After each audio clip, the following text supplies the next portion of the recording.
Happening now, we want to welcome our viewers from across the United States and around the world. This is the EdTech Situation Room. Good morning, good day, good evening. My name is Jason Neiffer. I am the Assistant Director and Curriculum Director of the Montana Digital Academy, the State Virtual Supplemental School, who happens to be located in the fabulous town of Missoula, Montana, in western Montana on the University of Montana campus. And joining me tonight, as always, is Wes Fryer. Good evening, Wes. How are you doing this evening?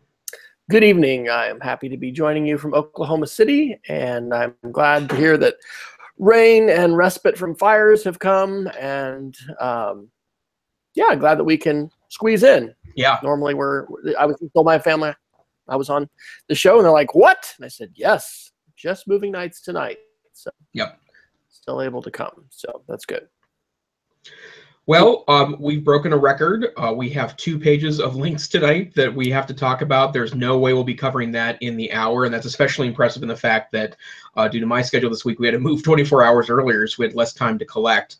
For those of you curious, and for those of you that want to know which links we didn't get to tonight, all of our links for every show, now 66 in number, is located at our website, edtechsr.com, where you can find all past episodes, including video and audio links for those episodes, and the links themselves we talk about. So if you want to go and check out our source material and keep us honest as we discuss this week's news in technology, that's the place to do so. And so, Wes, where would you like to start us off in our many, many, many links tonight? Oh, where do we begin? Well, we've got, as always, some large sections, but maybe let's just go to something that doesn't have a whole section. Let's go to some Facebook news. I guess we got a couple things, but there's a ProPublica article from September 14th, 2017. Facebook enabled advertisers to reach Jew haters, and I've heard a few folks discuss this on, I was listening to the Twit podcast and some others, and it raises this whole issue about whether or not Facebook, is a media company, what responsibility do they have to police and censor, monitor, the kinds of things that they're publishing. I think I side with those that say they've got an obligation. They're so influential at this point. It's not enough for them to just say, "Oh, sorry, we didn't know," or it's just the algorithm. I don't think that they're neutral. So where do you stand on this, Jason? And you think there's going to be any need for regulation to move Facebook and other companies like Google in this direction as the way we're seeing Europe go? Or do you think simply being highlighted in the marketplace and embarrassed is going to release market forces that'll cause them to, figure this out and work this out? Well, I think Facebook is in a unique position because I do think that action is required. I'm just not sure personally where that action needs to come from. And I do think there are sticky free speech ramifications of any government, state government, federal government stepping in and trying to regulate a platform for speech. Now, I want to be clear that I don't think that action is not justified. I'm just not sure where that action lies. And I do believe Mr. Zuckerberg and his crew when they say they're working on ways to try to, eliminate this. But when I saw this article first, I am a Facebook advertiser, full disclosure. I own a small business, which I own a couple of small businesses that advertise on Facebook. And one of the things that we have to do there is target our advertising. Both of the markets I utilize, and I've also done some social media for some nonprofit and government entities as well. And one of the things that's really critical there is if you want your advertising dollar to stretch, you need to be able to aim your ads. It's what's referred to as the long tail. There's a very narrow part of the billion Facebook users that would really be interested in my advertising. And it doesn't make any sense to send my advertising to people that wouldn't want to utilize my product or have no interest in my product. And so Facebook does provide a very robust set of tools for focusing on an audience that I can then advertise to. And what was interesting to me about the ProPublica article, which I saw when it first came out, was that I'm not offered a lot of categories that have to do with my personal businesses that I use to run advertising on Facebook. And so it was surprising to me that there were categories available that did truly call out racist rhetoric and speech when I can't find categories to deal with, the hundreds of thousands of high school debaters in the United States, which is one of the small businesses that I help run, and yet you can find, racist rhetoric in which to aim an advertisement to. And But so I think that's because it's organically generated, right? So things that people are putting into their profiles, I think, are giving those quotes to or there's those categories to advertise. Yes, absolutely true. But it seems to me that, for example, debaters would be a community that I would think that Facebook would want to pull out logarithmically, to butcher that poor word, but as part of that process. And so I was also surprised to find out that that there didn't seem to be any editorial content here. But now remember that there is an interesting balance here, because you may remember from a year or so ago, Facebook was called out because they did have human individuals picking out top stories that appeared in the right sidebar in Facebook, and the thought was that those were not based logarithmically; those were instead human controlled, and there was a perception. And it's hard to tell personally, because I do think that Facebook does spend so much time curating things towards what it thinks I like, so I don't really know when links are automatically generated or not. There's a claim that the human editors did have a strong liberal bias towards them, and prominent conservatives and so-called fringe or alt-right groups have complained that Facebook's news team did seem to have at least a neutral or a liberal bias to them, which eliminated many of the stories of those constituencies off that list. And so there's a balance there. I just don't know what it is. And I do think the government teacher in me, government student in me, the political science in me, scientist in me says that I think we'd have a hard time finding a meaningful set of regulations. So when Zuckerberg and his crew say that they're working on this, whatever that means, I hope that means they're going to figure out a way to address this problem, as to not create a massive platform for targeting, trolls wherever they live. And I'd say there's just a huge continuing and ongoing need for us to have a free and open press that can criticize and point these things out and serve as watchdogs. There's an important role for us as citizens to support organizations and entities that are going to attempt to highlight these things, and not just turn a blind eye, because there were. I don't think there's anybody out there today who is going to definitively say, I can say without a doubt, this was the impact, for instance, in the presidential election of this. But we're seeing a lot. It's headlines of hurricanes and all other kinds of things. We're seeing headlines about Mueller's work and continuing investigation of the special counsel into the Russian election. We've got some other articles that we may talk about as far as implications for balloting and elections and democracy. So, we have roles to play, journalists have roles to play, and as educators, we've got important roles to play with students as we try to encourage them to be critical consumers of information, and also, critical publishers and sharers, as we all have the chance to do today. Absolutely so. I was also surprised to find out that Hungarian sausage was a category you could advertise to on Facebook, and for no other reason than I really like Hungarian sausage, so I plan on liking that on Facebook, hoping that Hungarian sausage advertisers will find me. Well, I'll say this too.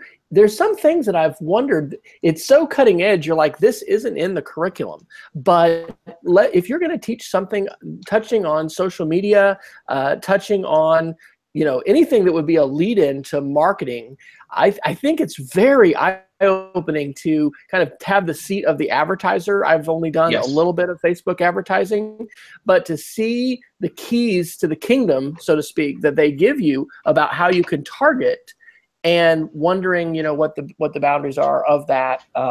It's really staggering, right. And it really is a different day that we have, where not only can everyone be a publisher, but everyone, can be an advertiser. Right. I think it's powerful and liberating, but it's also, just like any other technology, the whole Spider-Man thing, great power has great responsibility, in unthought of power to target individuals if we choose to become an advertiser on Facebook. Right. One other thought about that, I think I may have mentioned this in an earlier episode, but as part of social media advertising for one of my small businesses, Facebook has a product now called the Facebook Pixel.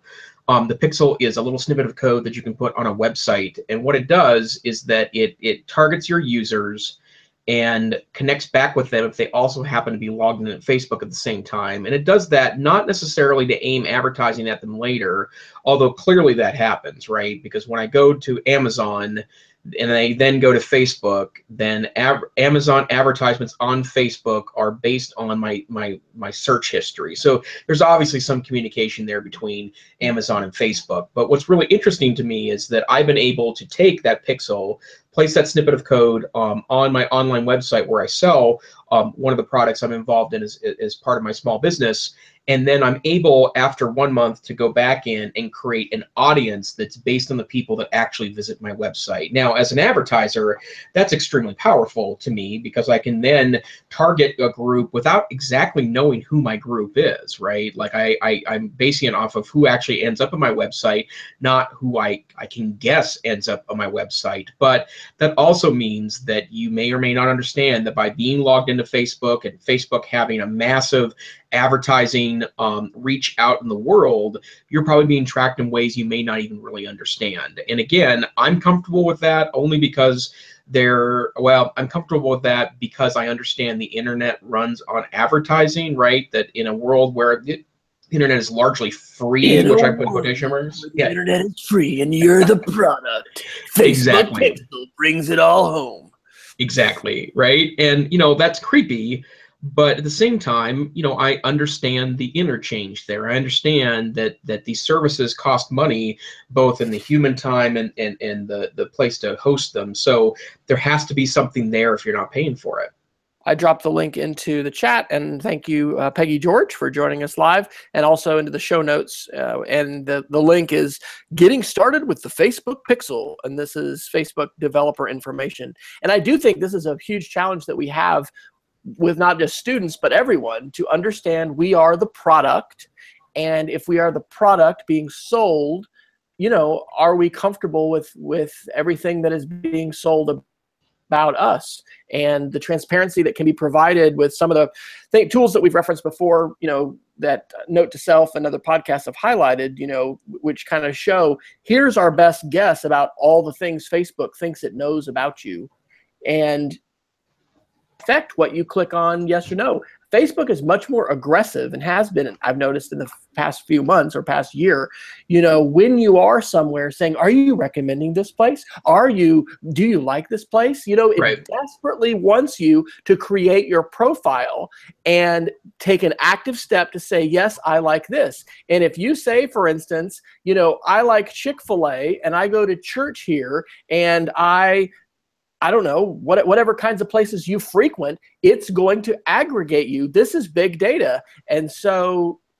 yes, the internet is driven by marketing and advertising, but there are some important personal decisions we can make about what we choose to share and how we share them. Simply using the platform is a decision and a choice, but how much information you're going to give to the machine, and then, simply having awareness of it. I don't know. I think a lot of people are asleep at the wheel as Facebook users, not recognizing that, we've had very powerful tools built that allow for this kinds of targeted advertising, and that can allow for manipulation. And the critics and cynics among us would say, allowed an election to be thrown and allowed people to be, in the highest office of the land that wouldn't have been there otherwise, had there not been lots of people, and I think it's more than $100,000. That was a number being kicked around, we're talking about quite a bit of money. So, right. All right. Well, hey, where should we go next? We've got some other big topics to tackle. Do you want to pick on one of the big ones?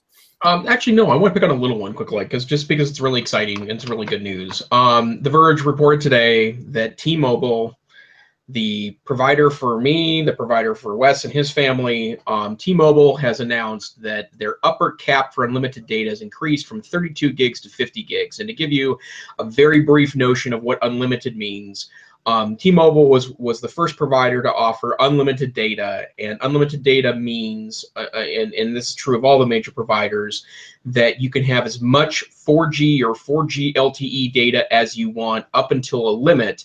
And at that point, once you hit that limit during any given month, your data is deprioritized on busy cell towers. So if you're sitting in traffic, for example, and there's 1,000 other cars that are also streaming maps or radio or other data to your phone, and you happen to be over your limit for that month, you would kick back to, in some cases, 3G data, in other cases, 2G data, and then heavens forbid you end up on the edge network, which basically means you could walk it there faster, right? GPRS. I've even seen that. Oof, oof. I don't think you get bumped to that voluntarily, but in very No, rural areas without voluntarily. good coverage, no one chooses GPRS. Right. And so what's exciting about that is that T-Mobile, first of all, they have, wonderfully inexpensive plans. And, I've really enjoyed having unlimited data. I've been a T-Mobile customer since January now, but I have been pretty hardcore in utilizing my phone both as a mobile hotspot.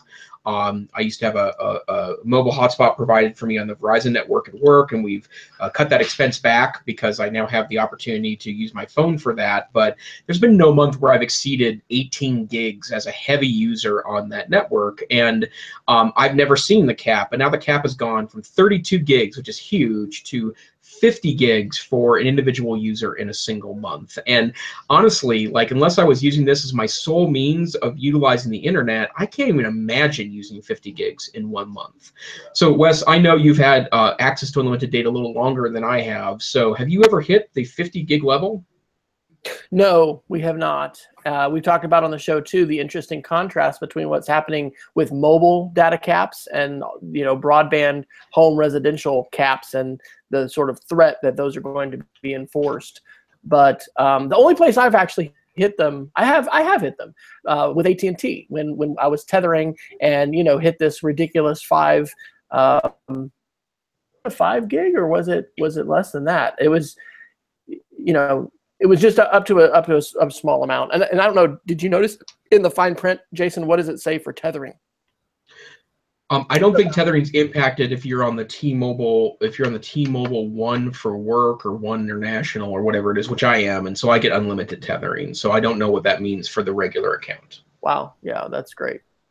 I think it speaks to the value of competition, right? Glad to have T-Mobile out there. Glad to have other competitors here. We really are not served well generally with monopolistic choices, and we wouldn't have a company, offering this kind of thing if they weren't trying to compete and differentiate themselves in the marketplace, which monopoly and oligopoly players don't have to do. And I had a little program note here, and I'll dig up this link at some point and throw it in. But Senator John Tester, who's one of the 2 senators from the state of Montana, recently sent a letter to Verizon because Verizon had announced to several Eastern Montana rural customers that they were essentially going to have their account shut off because they had exceeded the expected amount of data used in an unlimited data plan. And he was concerned because if Verizon is going to be kicking off users that use a lot of data in remote areas, that really does create a public safety risk, and also a lack of access to communication tools for rural Americans, particularly in places like Eastern Montana. But it is interesting you mentioned that contrast, that that's one of the things I felt when I was on Verizon, was that I was always kind of having a finger wagged at me, telling me not to use data, and T-Mobile seems to almost be egging me on, asking me to play chicken with the data cap. And the 1 or 2 months when I actually tried, I couldn't even get to 32 gigs, let alone 50. And that's a month where I was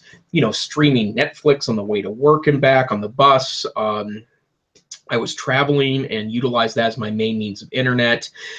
I know this from my own experience that, I work all day in an online environment because I work for a digital school. And when I have had no home internet access and been stuck on a hotspot, like that, 1 day of work is about a gig, maybe a gig and a half on a heavy day, which means 50. Like I could use it for the primary internet for work. Like it's mind blowing to me towards that point. So, hats off to T-Mobile, and I'm glad that I'm a T-Mobile customer. Absolutely. And I did find the link on Senator Tester's website. So I dropped that into the chat and the page. Tester demands answers from Verizon after Montanans received termination letters. There's a very also important advocacy issue here in terms of universal service. Yes. Because we have companies like Verizon attempting to tell the FCC, hey, people just need cellular. They don't need broadband. We don't need to provide plain old telephone service. It's enough for them just to have a cellular signal. And why we need disruption like T-Mobile increasing the data caps is when they say things like, 3 megabits per second, 5 megabits per second is sufficient for high speed, and basically trying to set a very low bar for how fast they're going to guarantee service and, impacting universal service. That's a big deal in the United States. And the climate at the FCC has changed. And so glad to hear that from T-Mobile. And, I think we exchanged a couple links. They're not in the show, but T-Mobile has just bought a lot of additional frequency bandwidth in the United States, and the iPhone 8 and iPhone 10. We may have included this last week. Did we include the link last week? They don't yet have the capability with their modems to be able to utilize that. But I think that's going to be something that we're going to see. Working its way out. I think they're going to figure out how to get those phones on the new networks. So, yeah, absolutely true. Okay, where should we go? All right, can we talk? Let's talk hacks a little bit. So, we this is a record, by the way, of most number of links. So if we do a speed round, that is fine. But the first one I put in here was bamboozled: why the Equifax hack is a really, really big deal. And this is from NJ.com, your favorite and most widely recognized source of information and news possible. Actually, I've never heard of them before, but September 14th, 2017. And this is something I have not yet emailed our faculty and staff about at school, but I really need to because this is an unprecedented data breach.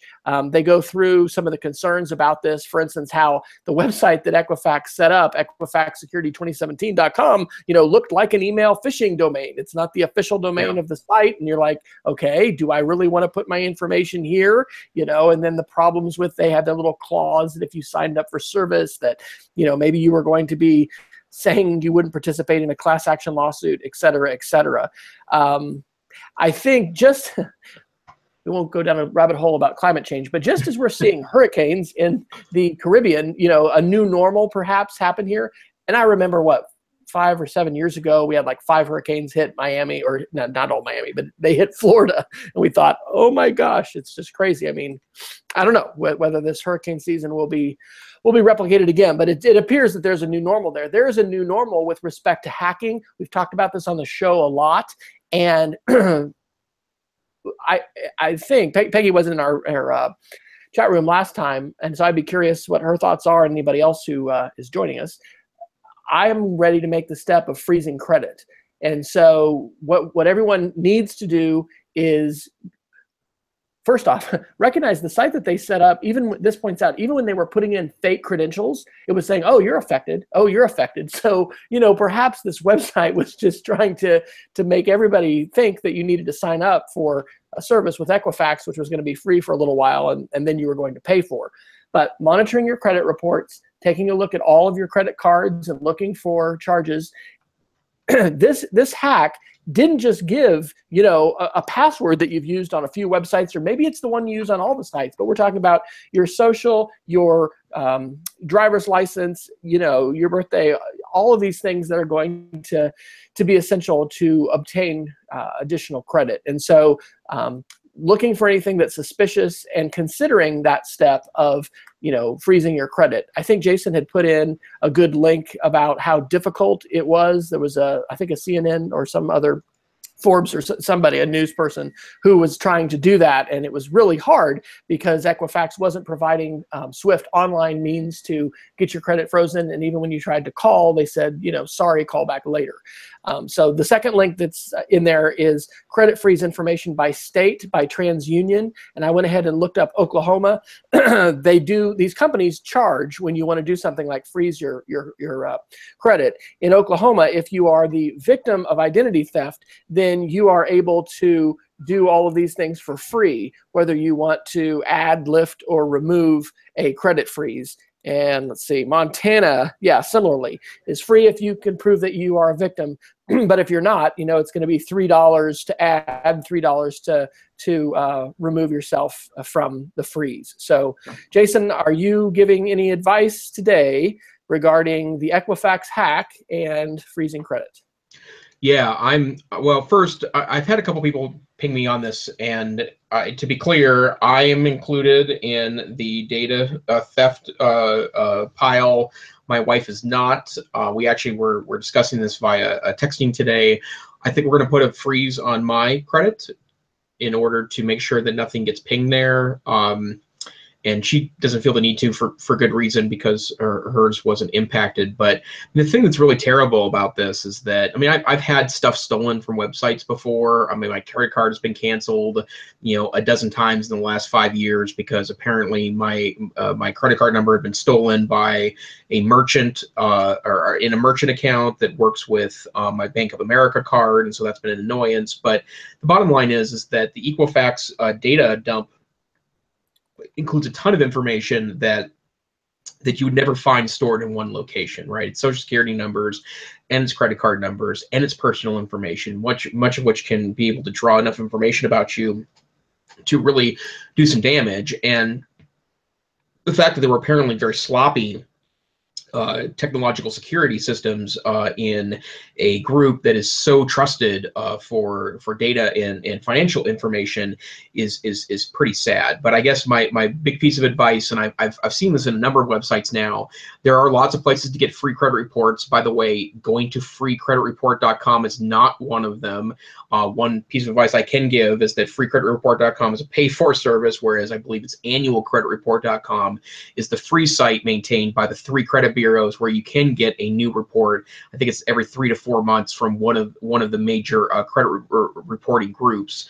But if you've never done this before, then keep a copy of get a copy for credit report today, and then 3 months from now get another one and see if anything has appeared on there that doesn't belong there, especially if you're a part of this Equifax dump, and then do something about that, right? Like there's many things you can do to stop that and go in and fish it out. Once you've been attacked, it's pretty hard to clean up. So I think more proactive steps are better. But I can tell you, me personally, I'm probably going to freeze my credit.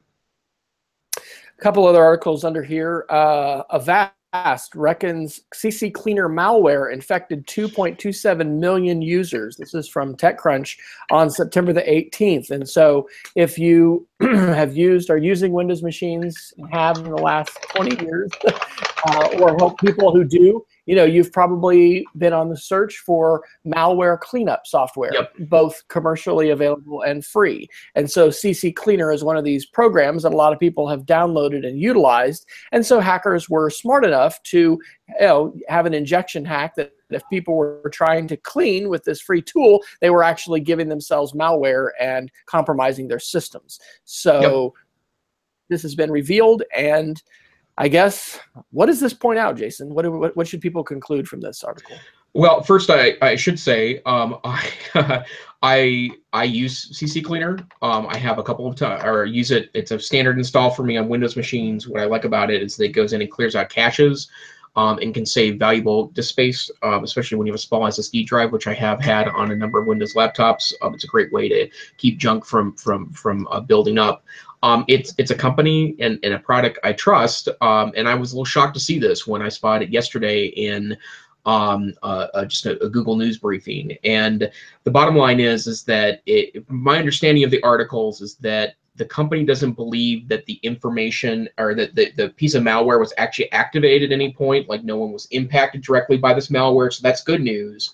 But the bad news is that this company, I mean, they attacked where the software was hosted and injected malware into legitimate copies of the software, and then you would have received the malware when getting regular updates. And if there's no other fact of 2017 that's true, it's that our systems are now largely set up to automatically accept updates of software everywhere from the operating system to individual applications, oftentimes without direct intervention on behalf of the user. And it's a little scary that bad actors are engaging in this kind of behavior, utilizing processes that you don't even have to click on a bad link to get the malware on your computer. It's just going to sneak onto there if, for whatever reason, it's able to be inserted into that software. So I find that to be scary. And, I could see a scenario where if you could find the right piece of software that's getting updated in that way in sensitive locations,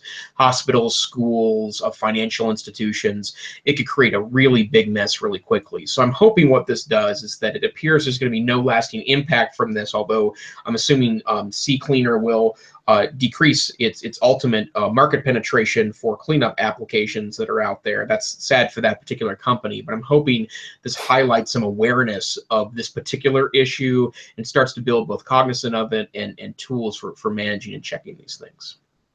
And I think it points out the need to be able to wipe your system clean at an enterprise level, at your school, at your place of work, and at home.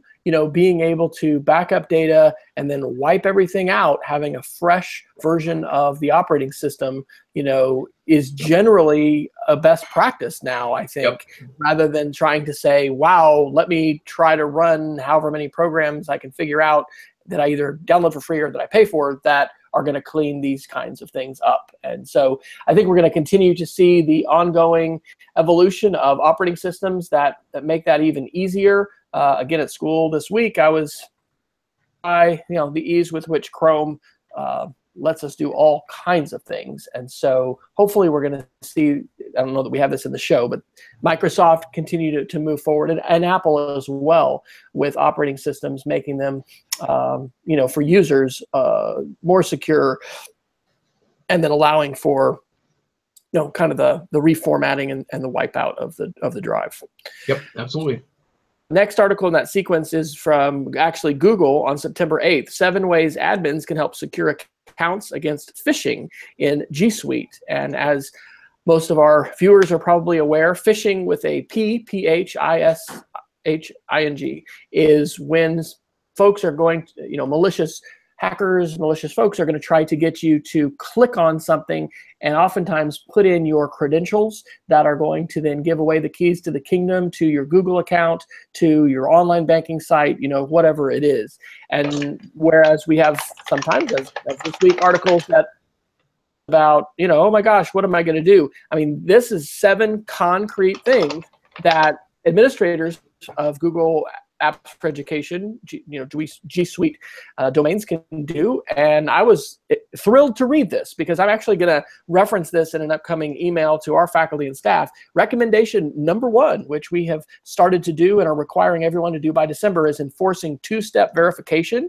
So that means you're going to have your phone or another device that you verify your identity with. Number 2 is one of my geeks of the week. It's a free Chrome extension called Password Alert. And so if you're using the Chrome browser, then this will alert you if you're being asked to put in your credentials on a site for Google that is not Google. And this is something that I've heard several different independent school tech directors talk about, where we've had targeted attacks where an email is sent from someone, it looks like it's a shared Google document, you click on it, it asks you to log in, and you might think that you're logging into Google, but what you're doing instead is logging into their website. So this is an extension that's free to run that you can actually enforce this. And so I haven't done this at school yet, but anticipate probably doing it in the next week or so. And that means that you will push that to all of your devices. It's a little different. It'll work on a Chromebook and just push it and everyone's got it. But when people are using a Windows or a Mac laptop, I don't think the enforcement works quite the same. But you can certainly send that out to people, recommend it, and they can install it. Allow trusted apps to access your data. I don't know if we're going to go to this step. We've mentioned this before on the show, but not in great depth. But there's something called OAuth, O-A-U-T-H, and that's where you say, I'm going to use my Google credentials to log in over here. And there's a risk that you are putting yourself up. You're trusting that website by giving your credentials and using OAuth. And so you could whitelist just certain sites, basically, that you would authorize, and then perhaps be protecting your users a little bit more. There's a few, the DMARC policy, I don't think we're going to do that. But this is really interesting for third-party email. Disabling third-party email. We have asked our users to no longer run like the Apple Mail client, is because when you run a POP or IMAP third-party email program, it will download a lot of stuff to your local drive to include all of these attachments. And we were finding for our Mac users, it wasn't every day, but maybe once a week or so, with a user base of about 175, we would have somebody who would get a identified malware virus. And sometimes it was just an attachment that was out in their email, but it wasn't something that was really affecting their machine. And that was something at a cybersecurity workshop I attended in April out in California that they recommended and schools were doing, was just saying, hey, everybody use the web-based method of getting to your Gmail. We don't want you to use third-party clients. So it's saying if folks want to use a Google tool, they have built-in phishing and other kinds of security protection,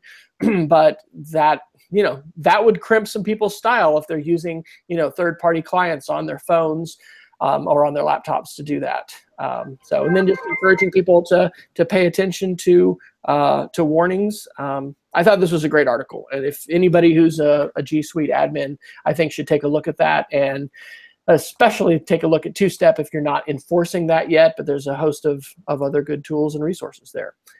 You all are a G Suite school, so any of this stuff, things that you all are already doing, or that? Yeah, we use two-factor authentication for administrators only. Let me ask you this question, Wes, because this is an interesting topic to me. I'm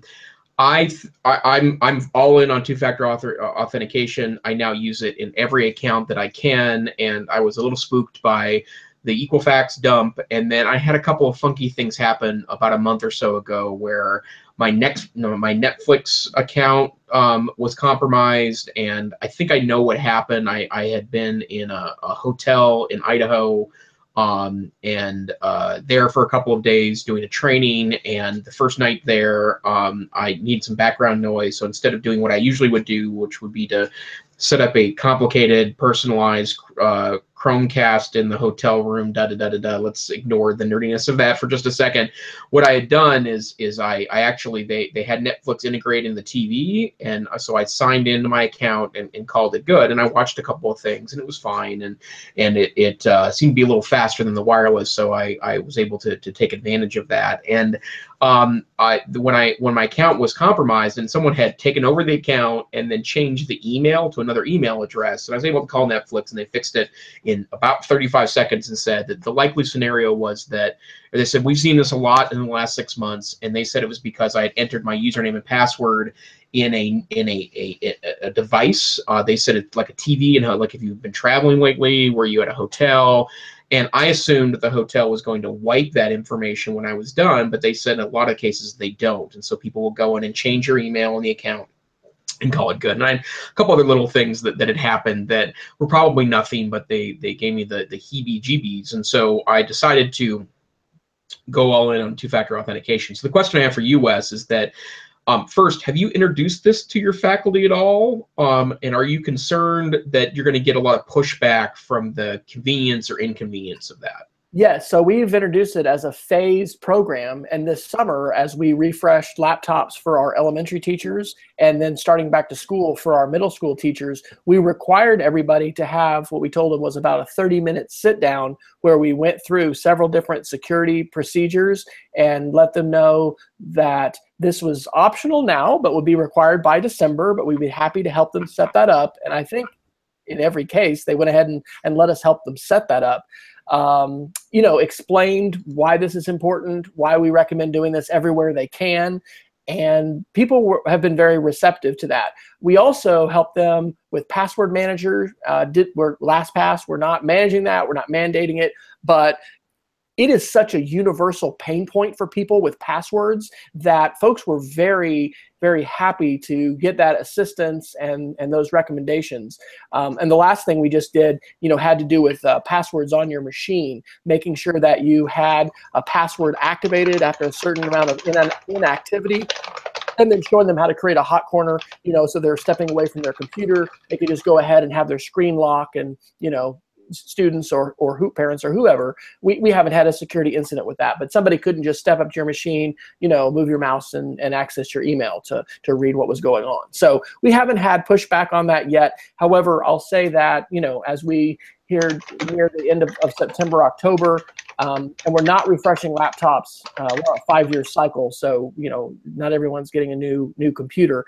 We're going to need to look at the follow-up for individuals, because I really think that one-on-one sit down was great. It's the longest time of one-on-one quote unquote training that we've had with users since I've been the technology director for 2 years. So I think there probably are a few folks with their cell phones who just may not be, using them every day. And I don't know that we've got anybody who's not on a smartphone, but I've been pleasantly surprised that we didn't get a pushback. That's great to hear, and I think we're probably going to move to two-factor authentication for all adult users sometime in the next year. And one of the things that is also true is, I move from desktop to laptop, like some people, change silverware from meal to meal, right? Like I have a lot of access to a lot of machines. I like to move around. I like to use different platforms, and I found it to be fine, right? Like as long as I have my phone with me, which I do 99.9% of the time, I'm good to go. So I'll be curious to hear your experience, and we'll follow. I think two-factor authentication is important to us. And I think on the note of passwords, I'm using a 30 character random password on most sites today that's different and unique, that is created by 1Password or LastPass. However, for your Google account, I found because of what you just said, logging in on different devices and whatnot, I need to have something that's a little bit easier for me to be able to type. I'm still using something longer than I had been before, and it's unique. But the research that we've cited before on the show talks about how it's more important to use longer passwords and different passwords than it is to change your password frequently. And so if your organization is still requiring you to change your password every 3 months, 6 months, something like that, you can go back in our show notes and look at I think is it the NAST recommendations for passwords, and pass that along to your IT manager, because you should not be required to change your password every 3 months. If the organization does that, they're actually reducing the level of security for users, and doing two-step, as well as some other things like encouraging unique passwords, use of password managers, and other passwords isn't a policy. We got about 15 minutes left. I'll just do a shout out to these last two. I think you put me onto this, Jason, the Hackable podcast by McAfee. I've been taking in their sessions. It's really, really well done. And of course they do mention, hey, and by the way, you want to run, anti-malware, phishing and antivirus protection, but it's not a hard sell for McAfee. The last one I listened to was episode 3, Locked Out, which was about ransomware, and was just really, really well done. And then I think you dropped that last link in about paper ballots from USA Today on September 19th. Paper ballots are back in vogue thanks to Russian hacking fears. And that article actually points out the impact of a hackathon, or this may have been at Black Hat or DEF CON, one of the Las Vegas conferences, where they set up all these different voting machines. And, because they're running things like Windows XP and these other systems that are very vulnerable to attack, it's just only a matter of minutes before they were able to compromise things and dramatically scare officials to the point where they realize, hey, I think Georgia was one of these states, we can't verify the validity of our election if we're using these tools. So I actually think this is great. Democracy is important. We need to be able to verify the validity of election results. Perhaps these digital tools are going to advance to the point where, they can be trusted. But right now, the antiquated election computer systems that many states are running are just kind of a recipe for disaster. And so going back to the old school, you don't hear me say, going back to paper is a good thing in many cases, but I think that's my opinion here. Yep, absolutely so. And I am glad that, you don't want tragedy to create discussions like this, but I'm glad that these are being debated. And I've always been uncomfortable with electronic voting, to be honest. And I'm glad to hear that at the minimum, people are talking about a paper trail, but if not, going back to paper ballots. I think it's a very important piece. Well, where would you like to go next? Well, you want to do a quick roundup of, I know we talked a lot about Apple last week, maybe ignoring the phones for the week. Let's talk about iOS 11 for a second. iOS 11 available now. There's a link from Wired that talks about if you're not being offered the update yet, how you can go in and update your phone or iPad to iOS 11. I guess I'll start with Wes. Have you updated any device to iOS 11 yet? No, I like that Wired article that you included, which talks, oh no, I guess it's the Mac Rumors article. I may have put that one in. PSA, your older 32-bit apps won't launch after installing iOS 11. I've been seeing these warnings on a few apps that I really like. And so this is a case where it's important to have eyes open and think about what apps you're using a lot and whether or not those apps have been updated and there's a replacement app. One of the ones that fits into that category for me was called Pro HDR. Use it all the time and just hadn't realized it, but the new version is Pro HDR X. And so it's a replacement app. But I've found generally with respect to both iOS and Mac OS updates, it's best not to be a bleeding edge early adopter. It usually breaks printers at our school. So we are going to need to do testing, and we will do testing when High Sierra comes out, like maybe later this week or next week. But I have not, and will, I generally think, and this is an important thing about what you advise people, because we don't want, I mean, we have folks running El Capitan, right, which is like 3 or 4 OSs back, and that's not as bad as running Windows XP, but it's a much older operating system. We don't want to scare people away from updates or for people to think it's so cumbersome that I have to just keep putting it off. But I generally wait for a couple weeks. How about you? I have updated my iPad to iOS 11 if for no other reason because it's not a critical piece of hardware for me. It's really a media consumption device, but so far I'm pretty impressed with it. It's a very nice operating system. This is apparently the last time I'll be receiving a major update because I have an iPad Mini 2, which is what is my single iOS device, and the iPad Mini 1 is not being updated to the latest, and so that tells me that maybe next year, if there's an iOS 12, I won't be updated to that. But so far, so good. I find that the new access to controls is a lot nicer. I'm having to get used to a different version of a menu bar at the bottom, but those are mini things, and so far, so good. I will give this piece of advice that you might agree with me, Wes, or not, but especially with non-critical items like my iPad, the first thing I did after upgrading to iOS 11 was I wiped my iPad and started over again. Whenever I have a major update, I prefer to start with a fresh OS and then restore from a backup so I can get the apps that I had before, as opposed to going with the updated version. And that's also true of when I will update to High Sierra in a few weeks. But I go bleeding edge only because if my computer dies, then I just grab the one next to it. So since I'm a nerd with variety of options at any given time to access the internet, it's not a big deal for me. But I think your advice is very sound. A lot of all-in Mac people, unless they have a test machine or an older machine they can try it on first, wait around to upgrade. We've heard Ben Wilkoff, who's been on the show before, talk about what a game changer it is. This, I think, sounds like the most substantial user experience update to the iOS platform perhaps ever. The ways in which multitasking and being able to drag and drop and file manager and all of those kinds of things. Yep. And then I also know too that apparently there's an update available today on tvOS, which runs the Apple TV, and it just brings some nice features, including the ability to stream to AirPods, the special Appleized Bluetooth headsets. They're utilizing what's referred to as AirPlay 2, which is the new standard for AirPlay that was announced, that allow you to utilize multiple speakers at once, and then the TV app is updated. And then also apparently Prime Video is now available. Nope. It's coming soon again, according to this article. We still don't have a date for that. I was looking for that in the announcement, so that we didn't have to mirror our iOS devices to Apple TV to play Amazon Video. Still coming. Yep. And then also very interestingly, you can now apparently stream from tvOS to a Mac, which I'm not entirely sure what I would do with that. Like, you can stream from your Apple TV to another device. Like, if you want to send, I guess, Netflix or something to a second monitor to your screen. I don't exactly know what that means, but it seems like it could be kind of interesting.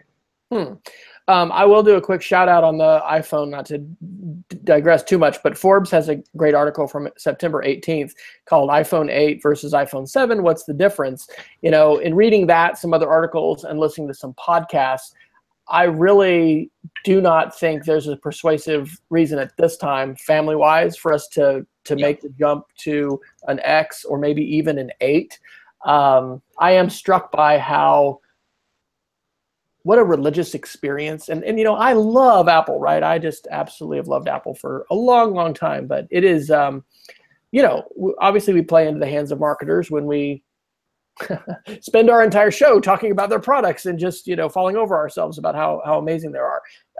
Yeah, it's interesting to see what's happening, but on a personal basis, you know, the iPhone 7 would still be a pretty sizable jump forward with processing speed, camera capability, etc. So, you know, we're not making a quick jump, but I am looking forward to hopefully discounts on the iPhone 7. And with T-Mobile, I think I might have mentioned this on the show, but we helped our son. Well, we upgraded for him going back to college, and T-Mobile had a very nice promo where instead of just, you know, getting a small amount, I'm thinking that we got $300 or $400 total back on his iPhone 6 that he had.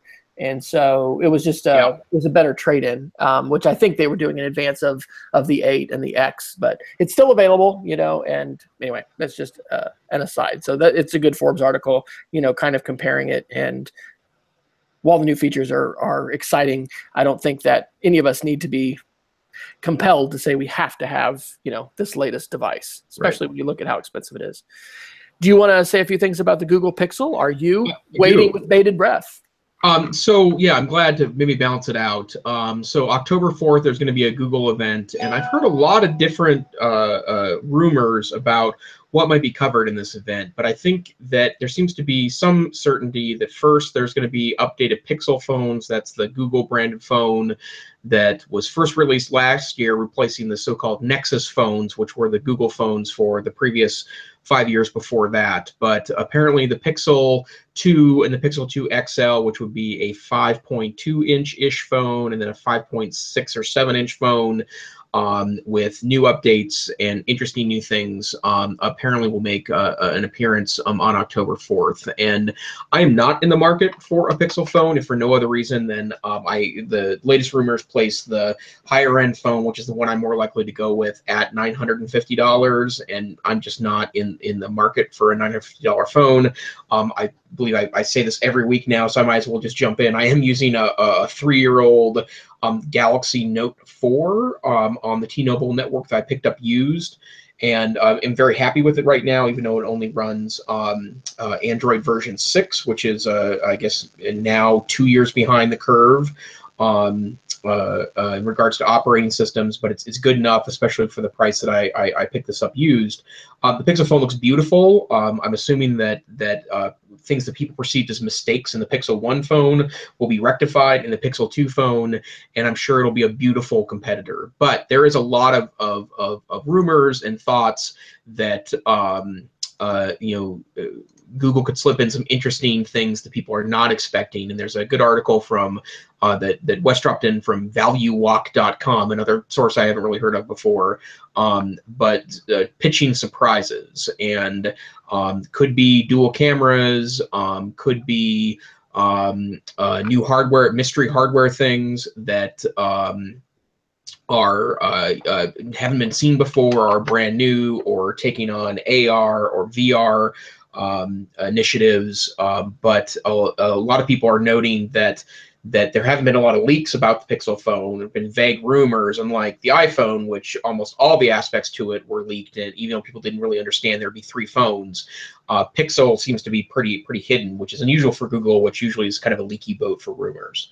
The other thing I'll also note is that there has been a substantial leak related to the new Chromebook Pixel. And for those of you unaware of Chrome World, in 2013, Google first introduced the Chromebook Pixel, which is a high-end Chromebook that tops out at $1,500, substantially more expensive than even higher-end Chromebooks at the medium level, which tend to top out at $500, $600, $700. But they released one in 2013. They released one in 2015.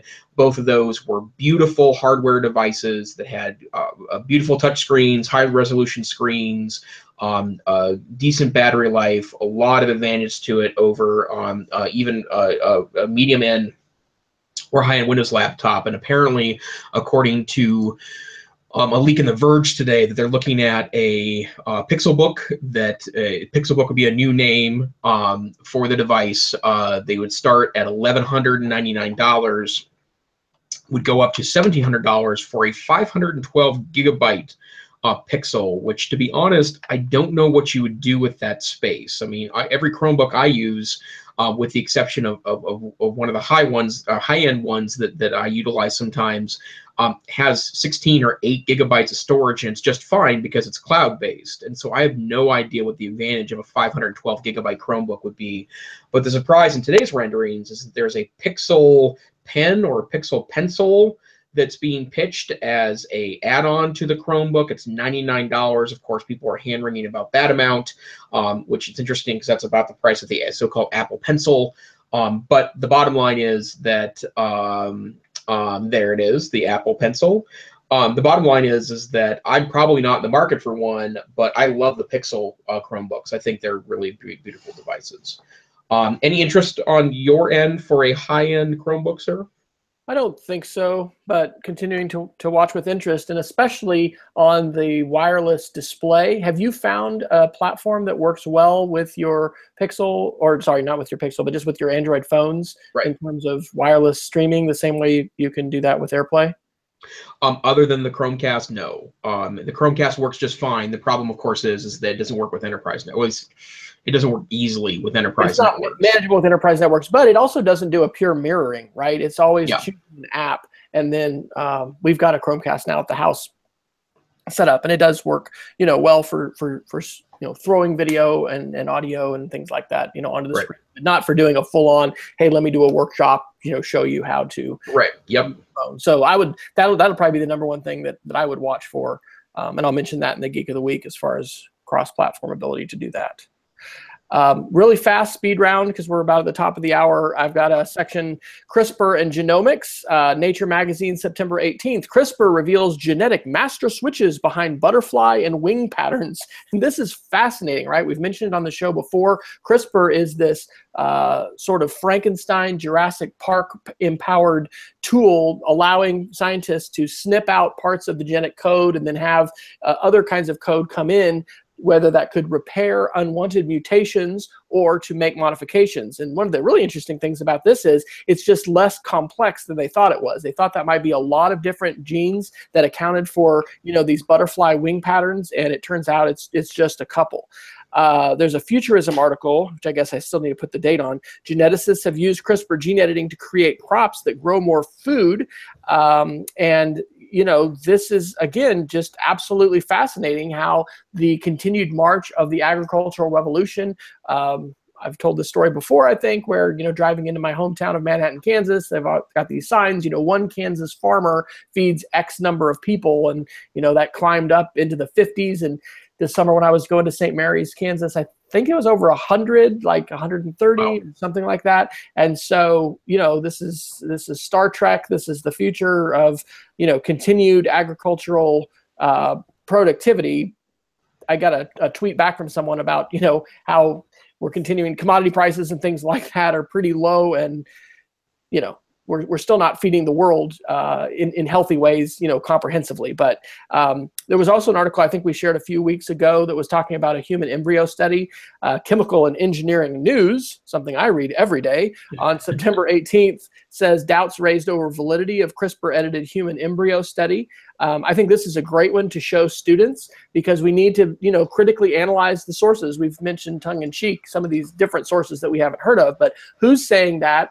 Are they credible? Are other sources saying this as well? And, this is a shout out for scientific research, right? This is why we want other PhDs and just, scientific minds analyzing studies, seeing what they can replicate, finding out if something is valid or not.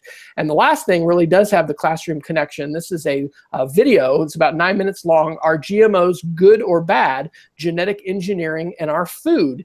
And this is by, I don't know if I can pronounce the name, Kurzengat.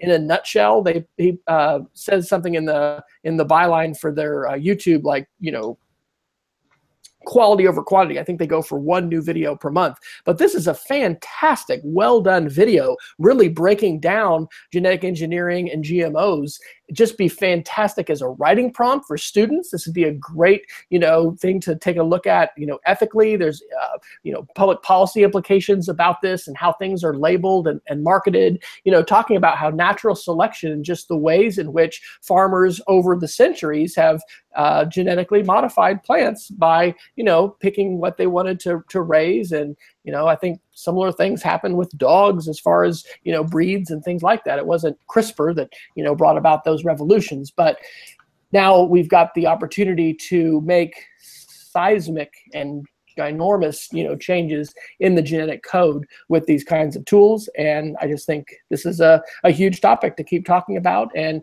if you read the wonderful book, Industries of the Future by Alec Ross, he says that one of the 3 key industries that we need to keep our eyes on, and also I think point students to, is the area of genomics and genetics and what can happen and is happening there with regard to medical technology. So, your speed round for CRISPR is now over.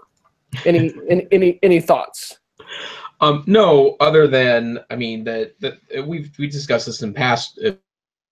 This is pretty serious stuff, and I don't feel like, I mean, it's funny you mentioned, what was the name of your publication? The chemical engineering news, yeah. Chemical and engineering. Yeah, chemical and engineering.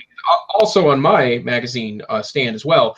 The hard part about that is that I just don't feel like there's a lot of mainstream science, and not even mainstream science, like science sections of newspapers and magazines that are taking up these topics in a way it's inspiring the discussion we needed to inspire. And so cool stuff could come from this and will come from this, but it also opens up a whole kind of scary Frankenstein scenario. And I'm choosing to not panic about it, because I think that, well, the genetic engineering is a good example of this, that scientists are pretty adamant that genetically engineered foods is genetically identical to their non-genetically engineered counterparts. And as you mentioned earlier, Wes, we've been genetically engineering food for quite some time. I mean, the selection of crops as part of 16th and 17th century movements to industrialize and expand agriculture to essentially feed the world, which helps us feed the 7 billion people on Earth today. That's an important part of this process. But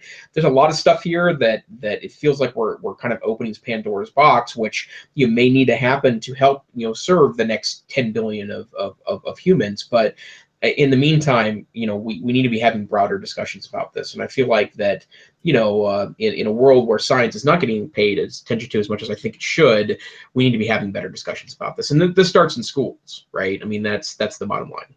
Absolutely. Peggy had to step away for a little bit and had said she wanted to hear the iOS 11 update. So we did talk about those a bit, Peggy. And yes, would encourage everyone to, if you are not aware, check out the archives that we've got of our shows. You can find that on edtechsr.com, where we've got 32 kilobit audio versions as well as video versions archived. And we are a little bit past the top of the hour. Jason, any articles before we Geek of the Week you want to throw in as a final mention? No, I think I'll hold a couple of these longer discussions to next week, other than to mention the Emmys were on Sunday and a Hulu show won the top drama and Emmy in a number of the acting awards, and it's kind of the bottom line is the previous big three, which were ABC, CBS, and NBC. The big three now are not the major networks; it's major streaming properties. So Netflix, Hulu, and Amazon Prime. And I think that's exciting because I think the television, part of the new renaissance of television that's been happening over the last decade is the availability of new platforms to stream television that might have shows that might have not found an audience before, able to find a mass audience or a slow gain of audience over time. And I think it's a really great news that we have so many choices available to us in 2017. And the rest of the issues we can talk about later. Sounds good. Well, I think we may need the link for your first Geek of the Week mentioned. We got the Recode article, but I think there may be a link. Oh, no, that's what I wanted, actually. So, oh, it is. Okay. Yeah, so my Geek of the Week is that this is probably more of an amusement than anything else, but Recode noted yesterday, I'm sorry, The Verge, do I have the right article? I do, it's just labeled wrong. The Verge reported on a study from the University of Nottingham and Kingston University in the UK that researchers created an AI-powered tool that takes a flat image and creates a 3D rendering of a face. And so you can upload it to the tools available. You can upload a flat picture to it. And I've placed a video in this week's show notes of my face. Oh, and then look at the face is not. Oh, that's so amazingly sad. It works. It works. It works. I'm looking at it now. Oh, like my face video works? Yeah, the test works. Oh, okay, great, there it is. So yeah, so I just uploaded my standard headshot to that, and it was able to create a three-dimensional model of my face. That, I mean, I don't know what my face looks like in 3D because I've never seen it in 3D before, but the bottom line is that looks like a pretty good representation of that flat 2D model in a 3D way. And so it's more of amusement than anything else at this point, but man, is it cool. And I'll say this, for anybody who has a chance to do professional development with teachers, and a digital magic trick is oftentimes a welcome thing. What was the Microsoft AI tool that you had mentioned? Oh, the Seeing Eye thing. Yeah, was that it? Seeing AI, I think is what it was Seeing called. AI, yeah, that was it. So I used that one, and yet Jason has provided yet another one. So my geeks of the week are basically I mentioned the password alert extension for Google Chrome, but two different wireless streaming options. We are deploying a large number of Apple TVs at our school in conference areas as well as classrooms for teachers who want to be untethered from their wall plate and not have to be forced to sit in a particular spot in the room. And that is wonderful for iOS devices. We've been on a quest, well, I should say iOS mobile devices like iPhones and iPads, and also laptops. Been on a quest for multi-platform tools that will let anyone step into the room with a Windows device, with a Chromebook, with an iOS device. And so we had a successful test this week. We've got a very substantial upgrade in our chapel so that we'll be able to live stream as well as archive video stream services and speeches. We do a lot of senior speeches in May, and that's one of the reasons we want this. So anyway, as part of that, we have a Via Connect Pro, which I have linked in the show notes. It is $800, so that is a disadvantage, but it did successfully allow us to take a Windows 10 laptop, a Chromebook with a free Chrome extension, and then just function like an Apple TV as far as showing up in the AirPlay menu and allowing us to select and put in the code. I also, and boy, you're not going to hear me give a shout out like this to Microsoft very often, so this is a rarity. But shout out to Microsoft. Their new wireless display adapter 2 is working great for two of our users that use Surface Books. The previous version, for some reason, I don't know if this had to do with our environment, it doesn't use wireless or Wi-Fi as far as the enterprise network. It uses some other kind of technology, but it just constantly dropped and was not reliable. But we've now tested and utilized two of these, and the teacher who's used it the most, it's been rock solid for her, and so that is really good news. She is, again, running a Surface Book, but that's a $44 device, and we just needed to have an HDMI selector, basically. So, have choices there. And I'm on a continuing quest for that. So if you have experiences, I used a Geek of the Week a while back called the Projector, and still haven't gotten that one to work reliably. We may change our configuration settings for it a little bit and give that another shot, and also see if they come with updated firmware. Microsoft did say in their store, by the way, that if you have an older display adapter, you can go ahead and update to the newest firmware, and then that may resolve connection issues that you've been having. So that's it. Excellent. Well, Wes, where can the internets find you?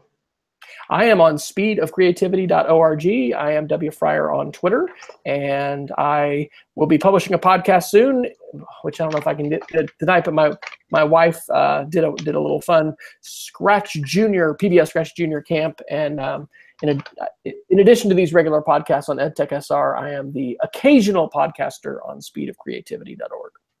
Excellent. Well, you can find me on Twitter, TechSavvyTeach, where I try to post 10 to 15 links a week of things that I'm reading as part of my regular diet of technology and education news. And I also blog for the NCC Tech Savvy Teacher blog, blog.ncc.org, where we released a new website last week to help promote NCC's activities really around the world to provide professional development to teachers in classrooms.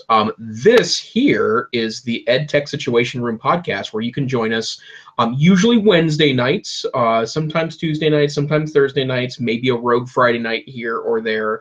And every week you can hear me and Wes talk about technology, but through an educational lens, and how this week's tech news might be impacted in classrooms. You can join us live. We tweet out when we are live at our Twitter handle, EdTechSR, and we are, again, usually Wednesday nights at 9 p.m. Central, 8 p.m. Mountain, or 2 a.m. UTC, because I actually looked it up this week so I could know what it was. And so if you happen to be in a time zone not covered by Central or Mountain time, you can always find us at 2 o'clock in the morning in Greenwich Mean Time. So we hope you've enjoyed tonight's episode. Please join us next week for more educational technology news, and we hope you have a great week. Adios, everyone.